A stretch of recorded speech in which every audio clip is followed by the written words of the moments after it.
हरियाणा सरकार ने प्रदेश में बढ़ती ठंड के कारण किसानों द्वारा अपने खेतों में पानी देने में आ रही परेशानी को दूर करते हुए एक बड़ा फैसला लिया है। बिजली मंत्री चौधरी रणजीत सिंह चौटाला ने बताया कि बिजली विभाग ने ट्यूबवेलों पर दी जाने वाली बिजली सप्लाई के समय में परिवर्तन किया। अब किसानों को दिन के समय में 2 शिफ्ट में बिजली मिलेगी, जिससे किसान रात के बजाय अब दिन के समय में अपने खेतों को पानी दे सकेंगे। चौधरी रणजीत सिंह चौटाला ने बिजली विभाग के अधिकारियों को निर्देश दिए कि किसानों को सुबह 5 से दोपहर 1 बजे तक और सुबह 10 बजे से शाम के 6 बजे तक बिजली की आपूर्ति दी जाए। सरकार के इस निर्णय से किसानों को बहुत बड़ा लाभ होगा। पिछले कुछ दिनों से प्रदेश भर से किसानों के द्वारा सरकार को इस परेशानी से अवगत करवाया जा रहा था, जिसके बाद अब हरियाणा सरकार ने ये निर्णय लिया है।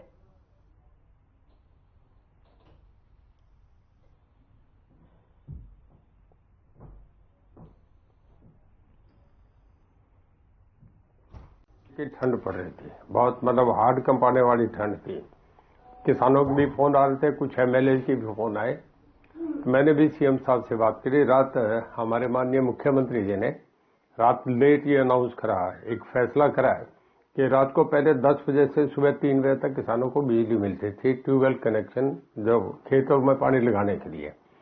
अब हमने ये फैसला कर दिया, 2 जोन बना दिए कि एक सुबह 5 बजे से लेके 1 बजे, ताकि 5 बजे रात को ट्यूबवेल कनेक्शन ऑन कराएंगे, क्यारे बनाते हैं तो सुबह 7 बजे जाना पड़ता है, तो सुबह 5 बजे से लेके 1 बजे तक, ताकि उन्हें ठंड में बचत हो।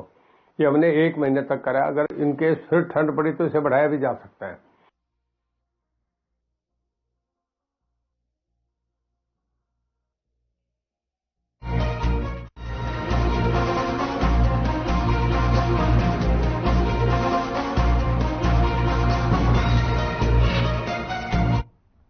बहादुरगढ़ में दिन दहाड़े लुटेरों ने एक ज्वेलरी शॉप को अपना निशाना बनाया। यहां 3 नकाबपोश लुटेरों ने पिस्तौल और चाकू की नोक पर लाखों रुपए के सोने और चांदी के गहनों से भरे बॉक्स लूट लिए और विरोध करने पर सुनार को चाकू मारकर घायल भी कर दिया। लूट की ये पूरी वारदात सीसीटीवी कैमरे में कैद हो गई। घटना की सूचना मिलते ही पुलिस मौके पर पहुंची और मामले की जांच में जुट गई। बताया जा रहा है कि 3 लुटेरे बाइक पर सवार होकर आए और इस पूरी वारदात को अंजाम दिया।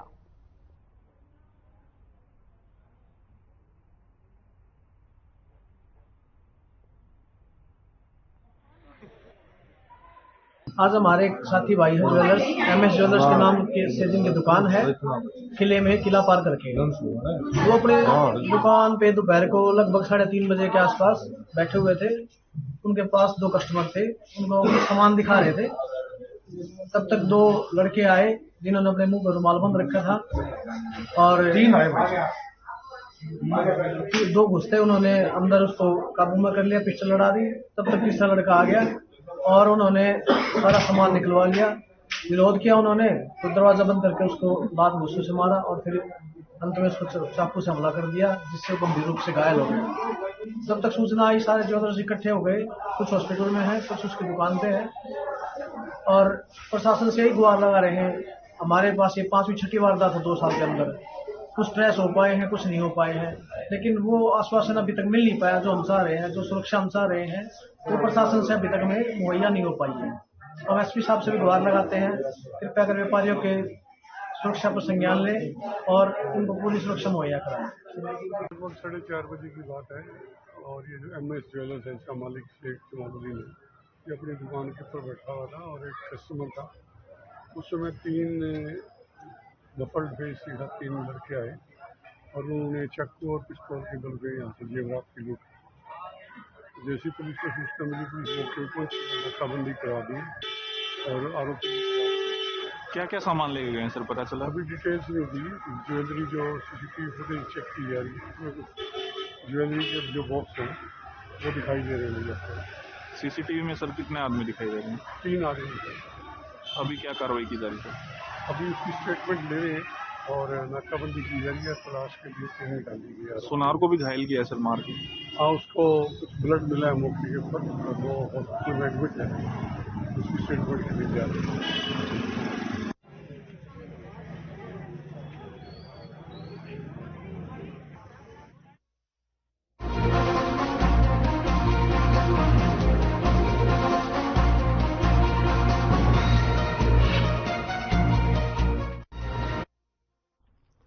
बहादुरगढ़ में माइनर कई जगह से ओवरफ्लो होने के कारण दर्जन भर खेतों में पानी भर गया। खेतों में पानी भरने की वजह से तैयार खड़ी गाजर की फसल को भारी नुकसान हुआ है। इतना ही नहीं, माइनर के ओवरफ्लो होने के कारण रिहायशी कॉलोनी देवनगर और आदर्श नगर के घरों में भी पानी भरने का खतरा मंडरा रहा है। स्थानीय लोगों ने बार बार विभागीय अधिकारियों को माइनर के ओवरफ्लो होने की जानकारी दी, लेकिन बावजूद इसके अधिकारी मौके पर नहीं पहुंचे, जिससे स्थानीय लोगों में भारी आक्रोश है। आपको बता दें कि बहादुरगढ़ के लोग जब सुबह सवेरे घरों से बाहर घूमने के लिए निकले तो देखा कि पेयजल की सप्लाई करने वाली इस्सर हेड़ी माइनर पानी से लबालब भरी हुई है। करीब आधा दर्जन जगहों से ओवरफ्लो हो चुकी है, जिसकी वजह से माइनर के दूसरी तरफ खेतों में पानी भर रहा है। माइनर के ओवरफ्लो होने के कारण करीब 1 दर्जन खेतों में पानी भर गया, जिसकी वजह से कई खेतों में पूरी तरह से पककर तैयार हो चुकी गाजर की फसल बर्बाद हो गई।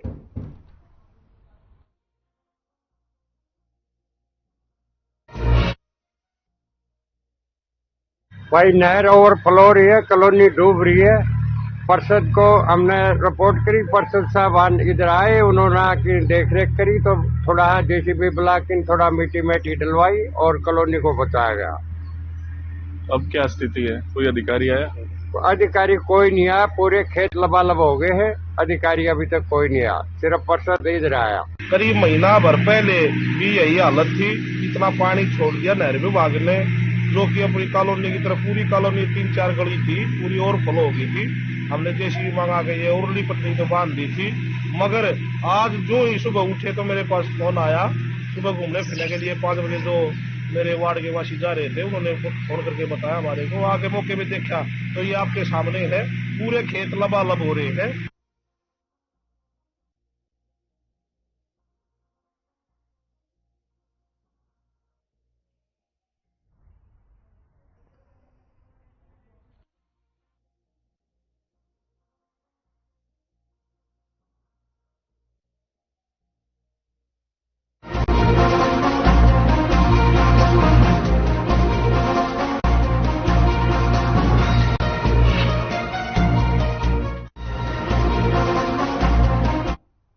अगली खबर महेंद्रगढ़ से है, जहां नगर पालिका के अतिक्रमण हटाओ अभियान से हड़कंप मच गया। अतिक्रमण हटाओ अभियान की सूचना मिलते ही अधिकांश दुकानदारों ने अपने सामान को समेटकर अंदर कर लिया और रेहड़ी संचालकों ने अपनी रेहड़ियां नहीं लगाई। नगर पालिका के जेई मनोज कुमार ने बताया कि बार बार मिल रही शिकायतों के मद्देनजर ये कार्रवाई को अंजाम दिया गया है, जिसके तहत ये अभियान नगर पालिका गेट से शुरू किया, जो कि सब्जी मंडी रोड, गांधी मार्केट, भगवान परशुराम चौक से होते हुए नगर पालिका तक चलाया गया है। इस दौरान कुछ स्थानों पर दुकानदारों और नगर पालिका टीम के बीच नोकझोंक भी हुई है।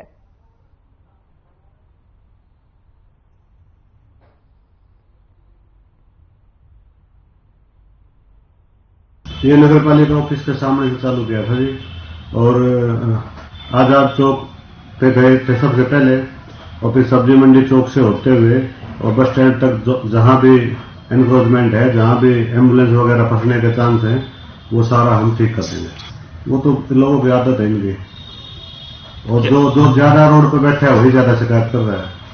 हम तो ये कहते हैं कि वो अपनी दुकान जहां तक है उसी के अंदर अपना सामान रखें और ईमानदारी से काम करें, अपने सामने रेडी ना लगवाएं, उनसे पैसे ना लें।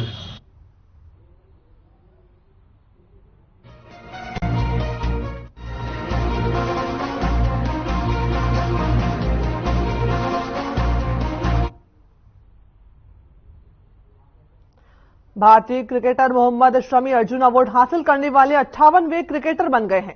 उन्हें खेल के इस बड़े पुरस्कार से नवाजा गया है। राष्ट्रपति द्रौपदी मुर्मू ने उन्हें इस अवार्ड से सम्मानित किया। इसे लेकर सीएम योगी ने ट्वीट कर मोहम्मद शमी को बधाई भी दी है। सीएम योगी ने लिखा कि राष्ट्रपति द्रौपदी मुर्मू द्वारा राष्ट्रीय खेल पुरस्कार 2023 के तहत क्रिकेट विश्व कप 2023 में अपने अद्वितीय प्रदर्शन से विश्व पटल पर मां भारती को गौरवान्वित महसूस करवाने वाले उत्तर प्रदेश के रहने वाले गेंदबाज मोहम्मद शमी को अर्जुन पुरस्कार से सम्मानित होने पर हार्दिक बधाई। आपकी ये अविस्मरणीय उपलब्धि युवा खिलाड़ियों के लिए प्रेरणा का कार्य करेगी।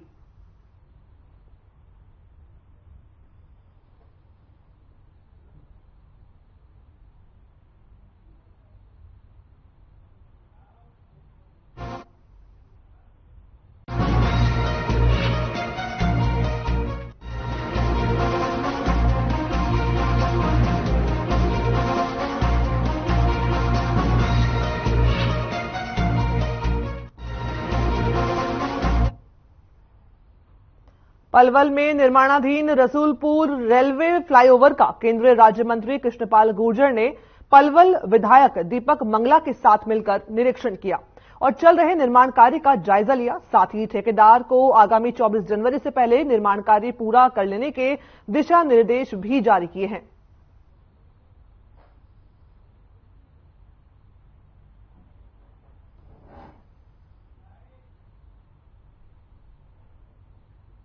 हमारा तो जो रसूलपुर वाला है और जो बामनी खेड़े वाला है और जो पेलक का जो कट है, ये ऐसे बहुत चीजें, कई फुटओवर भी बनने हैं, कई नेशनल हाईवे की भी बनने हैं, उन सब पर चर्चा हुई है और सबकी टाइमलाइन तय कर दी गई है और जल्दी ही उनको हम फरवरी के दूसरे हफ्ते तक ये रसूलपुर वाला को हमने डेट तय की। कौन सी डेट तय की है? 24 जनवरी को उसका हमने आज तय कर दिया, उसका हम मुहूर्त करेंगे। देखिए, निश्चित तौर पर जो हमारा रसूलपुर आरओबी का काम लगभग अंतिम चरण पर है और 8-10 दिन का काम और बकाया रहा है। उसके बाद ये निश्चित तौर पर हमारे बहुत बड़े इलाकों को, सारी बैसलात है, हसनपुर में बहुत हमारे ऐसे काफी संख्या के गांव हैं जो आवागमन भी होगा, लोगों की बहुत बड़ी दिक्कत, बहुत बड़ी तकलीफ से उनको निजात मिले।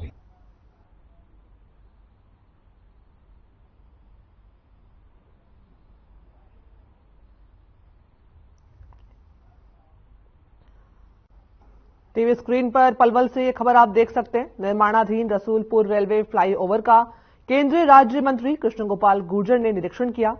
विधायक दीपक मंगला के साथ ये निरीक्षण किया गया है। चल रहे निर्माण कार्य का जायजा लेने पहुंचे केंद्रीय राज्य मंत्री कृष्णपाल गुर्जर। आगामी 24 जनवरी से पहले निर्माण कार्य के पूरा कर लेने के ठेकेदार को दिशा निर्देश भी जारी कर दिए गए हैं। ये तस्वीरें पलवल से, जहां पर राज्य मंत्री कृष्णपाल गुर्जर और पलवल के विधायक दीपक मंगला ने रसूलपुर रेलवे फ्लाईओवर का निरीक्षण किया है।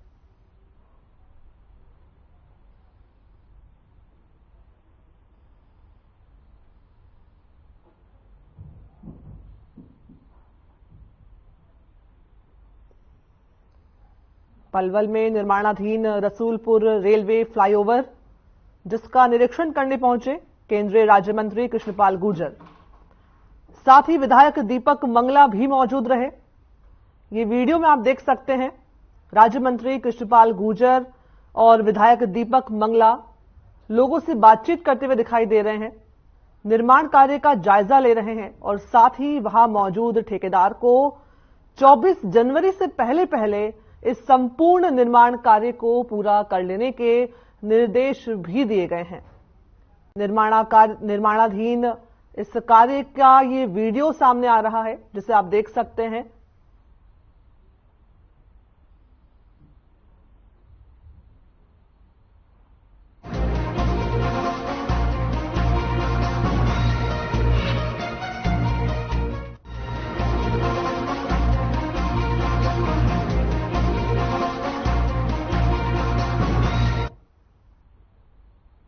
हरियाणा के यमुनानगर में पूर्व विधायक दिलबाग सिंह के आवास पर 5 दिन से चल रही ईडी की रेड दिलबाग सिंह की गिरफ्तारी के साथ खत्म हो गई।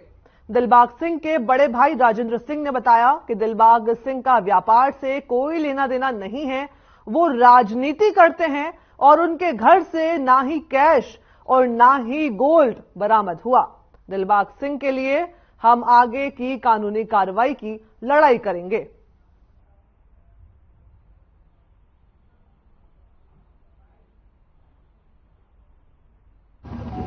मामला तो राजनीति से प्रेरित है और जो हमारे से उन्होंने जो सीज किया है वो लिस्ट मेरे सामने, आप देखिए इसको। 1 नंबर पे documents, loose sheets with written pages, जिसमें मेरे घर की रजिस्ट्री या मेरी जमीन की रजिस्ट्री, मेरा जो घर जो मेरे दादाजी का बना हुआ है उसकी रजिस्ट्री, और उसके बाद ये आगे लिखा आता है कि करेंसी क्या मिली, नील। उसके बाद ज्वेलरी क्या मिली, नील। कोई फॉरेन करेंसी, नील। उसके बाद इलेक्ट्रॉनिक डिवाइसेस, ये इसमें हमारे घर के टेलीफोन जैसे कोई मेरी माँ का या मेरा या मेरी वाइफ का या दिलबाग जी की वाइफ का।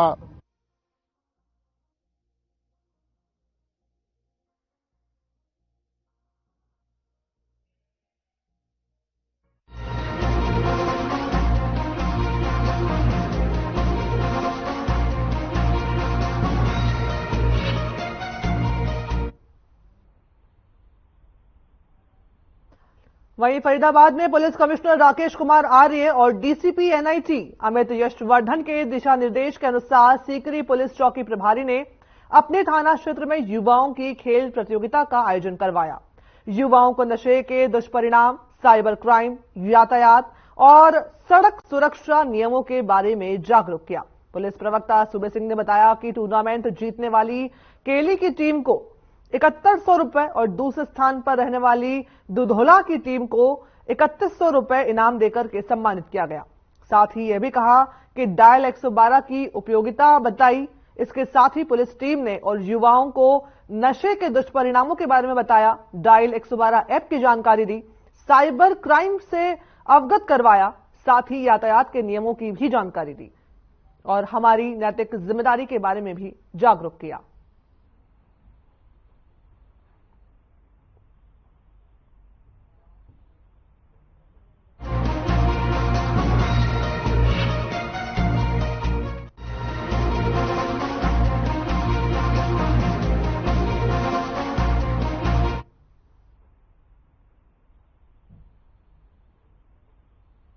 पिछले कई दिनों से अपनी मांगों को लेकर हड़ताल पर बैठे पटवारियों ने हड़ताल को बढ़ाने का ऐलान कर दिया है।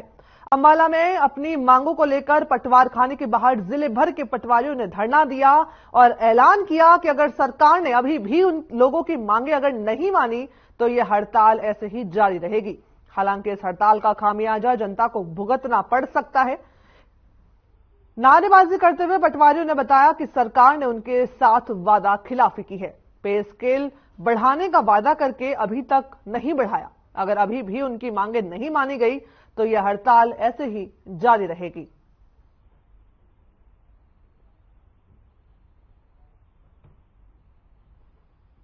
देखिए, मांग तो हमारी वही पुरानी है कि हमारा जो पे स्केल है 1/1/2016 से लागू किया जाए। अभी सरकार को 2 दिन का टाइम दिया था लेकिन उनकी तरफ से कोई रिस्पांस नहीं आया, तो इसी कारण से 8, 9 और 10 के लिए हड़ताल आगे बढ़ा दी गई। देखिए, जो भी राज्य कार्यकारिणी का आदेश होगा हम उसको लागू करेंगे। अगर नहीं मानते तो आगे बढ़ाना पड़े तो आगे भी बढ़ाएंगे। नहीं, पे स्केल के अलावा हमारी डिस्ट्रिक्ट लेवल के या दूसरी काफी मांगे हैं, लेकिन मेन जो मुद्दा इस टाइम हड़ताल का है वो यही है कि हमारी जो 1/1/16 से हमारा जो पे स्केल है 1/1/16 से रिवाइज किया जाए। देखिए, जनता, इसके लिए हम जनता से भी माफी मांगना चाहेंगे क्योंकि हमारे कारण उनका काम डिले हो रहा है, उनका कोई नुकसान हो रहा है, लेकिन इसके लिए सरकार को भी देखना चाहिए। सरकार, जनता के प्रति सरकार भी जवाबदेही है। मैं राम कुमार कानगो नारायणगढ़ से, और जिला का जो हमारा पोजीशन चल रहा है जैसे कि आपको पता ही है पूरे स्टेट लेवल पे चल रहा है। डिमांड हमारी यही है कि हमारा जो पे स्केल है उसके बारे में गवर्नमेंट ने हमसे वायदा करके वायदा खिलाफी की है और सीएम साहब ने हमें क्लियर ये संदेश दिया था वार्ता में कि आपका पे स्केल 2016 से लागू होगा, लेकिन अब ऑफिसर्स की या हमारी सरकार की वायदा खिलाफी मानने कि वो 1/1/2023 से लागू किया, जो कि हमें कतई मंजूर नहीं है। उसके बाद हमारा पत्राचार भी चलता रहा सरकार से, लेकिन जब कोई सुनवाई नहीं हुई तो हम मजबूरी में बैठे हैं। हड़ताल का किसी भी कर्मचारी को कोई शौक नहीं होता, ये सरकार की जिम्मेवारी है। अगर पब्लिक का काम रुक रहा है तो वो हम नहीं रोक रहे हैं, सरकार रोक रही है।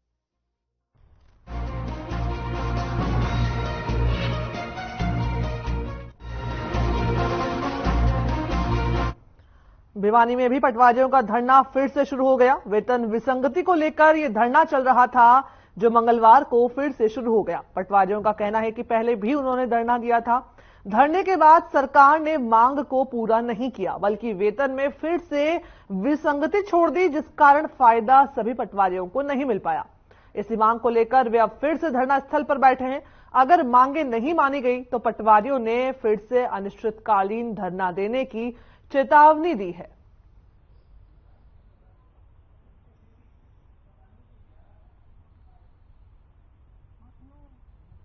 हमारी एक और ये जो आपका काम है, काम से कि जो ये माननीय दूसरा व्यक्ति के हो द्वारा सकता हमें वादा किया गया था और कि आप दफ्तर में काम उसका अल्टरनेट है, दूसरा कर देगा। जो वेतन पे ग्रेड का जो ये मुद्दा था पटवारी कानूनों का जो काम है काम, और उस वादे के अनुसार उसका कोई हम मांग करते हैं कि अल्टरनेट माननीय मुख्यमंत्री हमें 1/1/2016 और ये सीधे तौर पे जनता से जुड़ा हुआ काम है और जो 25 जनवरी जनता भी आपको सपोर्ट करती है एक्चुअली लागू किया जाए। और एक समय में पटवारी का नाम इतना बड़ा होता था, आम जनता का जीवन यापन करने का बहुत बेहतर समय था और वो सरकारी नौकरी में आना नहीं चाहते थे। यूं कहा करते कि फौजी फौज से नौकरी छोड़ के भाग जाए, अदर डिपार्टमेंट के कर्मचारी भी नौकरी छोड़ के चले जाया करते। पुराने साथी ये कहते हैं एक्स ग्रेशिया में 2 लोगों को नौकरी मिलती थी, एक्स ग्रेशिया में 2 एक नोटिफिकेशन के थ्रू उसमें विसंगतियां इस प्रकार की डाल और नौकरी मिलती थी योग्यता के अनुरूप। हमारे सभी पटवारी जो भाई है उनको फायदा नहीं हो रहा।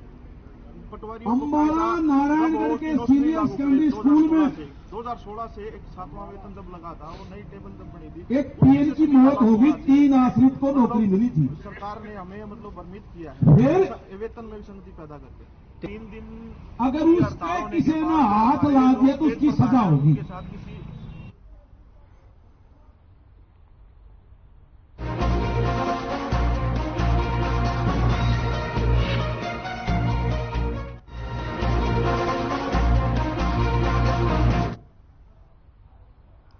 प्रदेश भर के साथ साथ हरियाणा के रेवाड़ी में भी राजस्व विभाग से जुड़े पटवारियों ने अपने चिरपरिचित वेतनमान बढ़ाने की मांग को लेकर हड़ताल को 3 दिन के लिए आगे बढ़ा दिया है। अब पटवारियों की ये हड़ताल 10 जनवरी तक जारी रहेगी। उन्होंने कहा कि वह भी मानते हैं कि इस हड़ताल के कारण लोगों के काम प्रभावित हो रहे हैं, लेकिन लोगों को परेशान करना या उनके कामों को रोकना हमारा उद्देश्य बिल्कुल भी नहीं है। पटवारियों ने स्पष्ट किया कि फिलहाल हड़ताल को 3 दिनों के लिए आगे बढ़ाया गया है। अगर सरकार उनकी मांगे नहीं मानती है तो उनका आंदोलन यहां नहीं रुकेगा।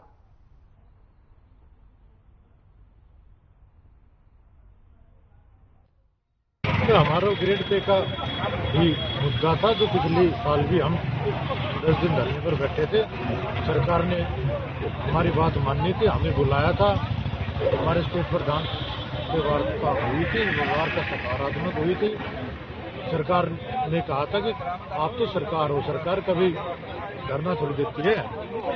तो कुछ अधिकारियों की गलती से वो 2016 से लागू नहीं हो सका। हम चाहते हैं कि जनवरी 2016 से लागू किया जाए। लेकिन जब वार्ता एक बार हो चुकी, सरकार ने आश्वासन दिया, बावजूद उसके आपको धरने पर बैठना पड़ा। तो हमने बताया ना, कुछ उच्च अधिकारियों की गलती से वो 2016 से लागू नहीं हो पाई, इसलिए सरकार से हमने दोबारा अपील की है। सरकार से हमें पूरी उम्मीद है, सरकार हमारी बात को मानेगी, अवश्य मानेगी। देखिए, राज्य कार्यकारिणी ने फैसला लिया था कि जो वेतनमान हरियाणा सरकार ने नोटिफिकेशन जारी किया था, उसको लागू करने का जो तिथि थी वो 1/1/16 से लागू होना चाहिए। नोटिफिकेशन में ऐसा नहीं किया गया। उसके परिणाम स्वरूप राज्य कार्यकारिणी ने फैसला लिया कि हम 3 दिन का सांकेतिक धरना, जो दिनांक 3, 4 और 5 जनवरी को, उसको पूरा होने उपरांत राज्य कार्यकारिणी ने फैसला लिया कि 2 दिन सरकार को टाइम देते हैं, अदरवाइज हम 3 दिन और उस धरने को आगे बढ़ाएंगे, जो कि 8, 9 और 10 जनवरी तक चलेगा। लेकिन 10 के बाद भी कोई सकारात्मक जवाब नहीं मिलता, कोई उचित कार्रवाई नहीं मिलती आपके फेवर में, तो अगला कदम क्या होगा? देखिए, अगर 10 तारीख तक भी समाधान के लिए नहीं बुलाया जाता है तो राज्य कार्यकारिणी जैसा हमें आदेश करेगी, आगे सांकेतिक धरने को बढ़ाना है, अनिश्चितकालीन की तरफ ले जाना है, भूख हड़ताल करनी है, जो भी करेंगे आंदोलन हम करते रहेंगे, राज्य कार्यकारिणी के आदेश को मानते रहेंगे, लेकिन हम अपनी जीत अवश्य सुनिश्चित करवाएंगे।